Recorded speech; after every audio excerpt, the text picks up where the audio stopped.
Something historic is happening in the global financial system, and almost no one is talking about it. Not on cable news, not in mainstream headlines, not in the places most people look for answers. But behind the scenes, two massive forces, two financial whales, are making moves so large, so deliberate, that they may redefine what money even means in the coming decade. This is not about day trading. This is not about hype cycles. And this is not about retail speculation. This is about power, preparation, and positioning for a world after dollar dominance. For decades, the global system has revolved around one assumption: that the US dollar would always sit at the center of global trade, reserves, and trust. That assumption is now under open challenge, and the evidence isn't theoretical. It's physical, it's measurable, and it's happening in real time. Let's start with the numbers, because they're staggering. In January 2026 alone, gold surged more than 30%. Silver rose 65%, more than doubling a price level that once stood as a 45-year ceiling. These are not normal moves for metals that are supposed to be boring. These are stress signals, signals that confidence is shifting, not gradually, but decisively. And here's the key question: who is buying?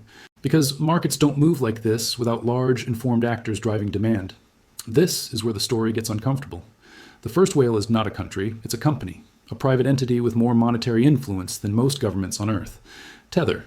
Most people know Tether as the issuer of USDT, a stablecoin with a market value of roughly $187 billion. That alone makes it one of the most systemically important financial entities in the world. But what most people don't realize is what Tether has been quietly doing behind the scenes. Tether has purchased 140 tons of physical gold.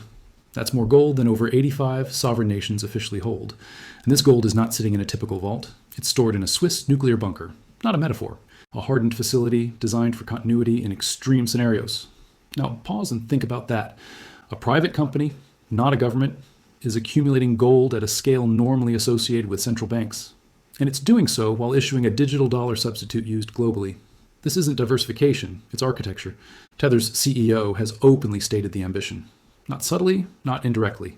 The goal is to become a gold central bank for a new financial system. A system that exists alongside, or possibly beyond, the US dollar. This is not a theory, it's a stated strategy. Why does this matter? Because stablecoins don't exist in a vacuum. They exist in a trust framework. And trust, historically, eventually demands backing. Gold has played that role for thousands of years, across empires, collapses, and resets.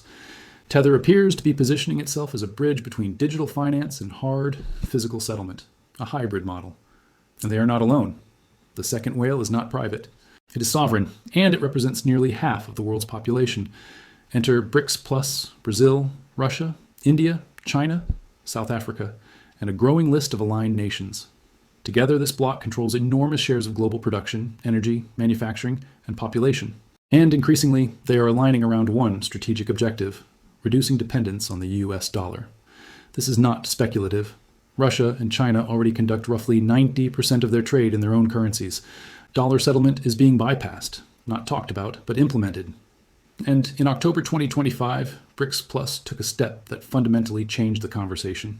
They launched the unit.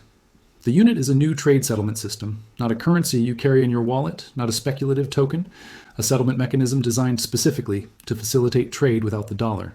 And here's the critical part. The unit is backed 40% by physical gold. Not promises, not derivatives, physical metal. Let that sink in. For the first time in generations, a large multinational trade system is openly anchoring settlement to gold again. Not at 100%, but enough to matter. Enough to impose discipline, enough to limit unlimited money creation, enough to signal intent. And BRICS Plus isn't guessing. They already hold over 6,000 tons of gold, worth more than $500 billion at current prices. That stockpile gives credibility, it gives leverage, and it gives optionality in a world where trust in fiat systems is eroding. Contrast this with the West.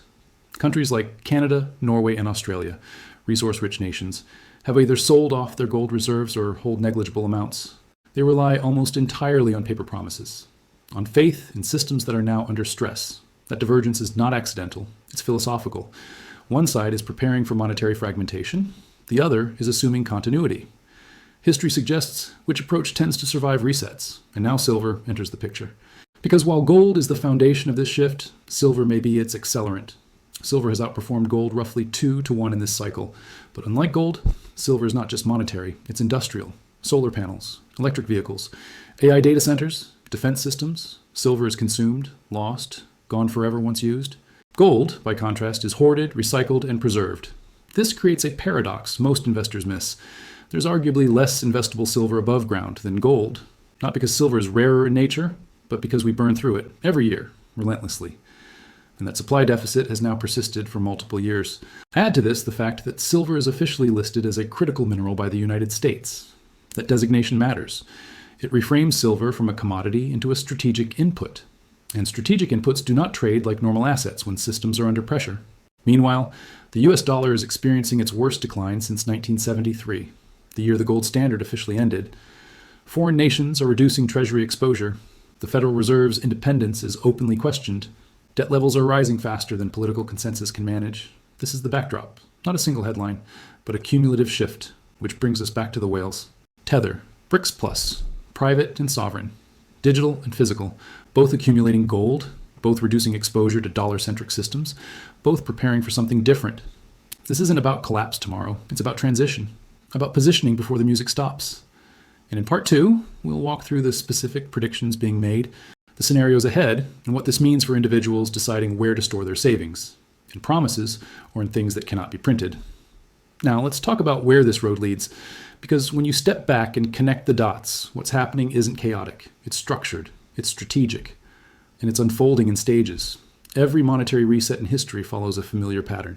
First, the insiders move quietly. Then, the institutions reposition. And only at the very end does the public realize the game has changed. We are no longer in stage 1. We are deep into stage 2. The core problem facing the global system right now is not inflation, it's credibility. Currencies only work when people believe that tomorrow's purchasing power will resemble today's. Once that belief cracks, velocity changes. People stop holding, they start converting. And conversion always moves toward assets with 3 traits. They're scarce, they're tangible, and they sit outside political discretion. That list is very short. Gold sits at the top. Silver sits just beneath it, smaller, more volatile, but far more sensitive to stress. And that sensitivity is exactly why silver behaves asymmetrically. When confidence is high, silver lags. When confidence breaks, silver explodes. This is why silver has outperformed gold 2-to-1 in the current cycle.